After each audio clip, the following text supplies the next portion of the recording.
వికారాబాద్ జిల్లా దోమ మండల పరిధిలోని ఊటుపల్లి ప్రభుత్వ పాఠశాలను అడిషనల్ కలెక్టర్ ఆకస్మికంగా సందర్శించారు. ఈ సందర్భంగా పాఠశాలలో గతంలో జరిగిన పనులను పరిశీలించారు. మధ్యాహ్న భోజనాన్ని పరిశీలించారు. అనంతరం పాఠశాల రికార్డులను తనిఖీ నిర్వహించారు. అంగన్వాడీ సెంటర్ను సందర్శించి రికార్డులు తనిఖీ చేశారు. అనంతరం స్వచ్ఛత ఈ కార్యక్రమంలో భాగంగా ఎలాంటి అవగాహన కల్పించడం లేదని పంచాయతీ కార్యదర్శిపై ఆగ్రహం వ్యక్తం చేశారు.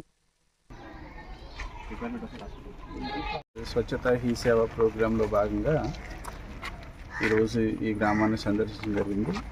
అందులో ఈరోజు మనకి ఫ్రైడే ఈజ్ డ్రై డే. అందులో భాగంగా మనం ఈరోజు గ్రామం అంతా కూడా దోమల నివారణ చర్యల కోసం, అదేవిధంగా కొత్తగా ఎవరికైనా మరుగుదొడ్లు అవసరం అనుకుంటే వాళ్ళ యొక్క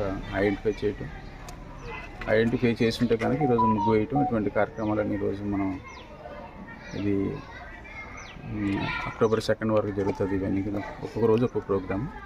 అందులో భాగంగా ఈరోజు మనకి స్కూల్లో ఉన్నటువంటి శానిటేషన్ ఎట్లా ఉన్నది, అదేవిధంగా అమ్మ ఆదర్శ పాఠశాలకు సంబంధించినటువంటి పనులు ఏ విధంగా పూర్తయ్యేవి, అవి ఏ విధంగా పిల్లలకు ఉపయోగపడుతున్నాయి, అది మరుగుదొడ్లు కావచ్చు, స్కూల్స్లో కావచ్చు, చిన్న చిన్న రిపేర్స్ కావచ్చు, లేకపోతే క్లాస్ రూమ్లో ఉన్న ట్యూబ్ లైట్ కానీ ఫ్యాన్ కానీ ఇవన్నీ కూడా దానికోసం పరీక్ష జరిగింది. పైన అదేవిధంగా ల్యాడర్ కూడా ఇవ్వడం జరిగింది. అక్కడ నీళ్లు ఇంకకుండా ఉండటానికి, తర్వాత చెత్తను తీయడానికి అవన్నీ కూడా సక్రమంగా జరుగుతుంది. ఇక్కడ ఇంకా మీరు ఇంకేమన్నా ఇబ్బందులు కనిపించినాయి సార్ మీకు పాఠశాలలో కానీ ఇంకేదైనా? శానిటేషన్ దాంట్లో అక్కడ లైటింగ్ లేదు, అది హెచ్ఎం గారికి చెప్పాము. They will make arrangements for that.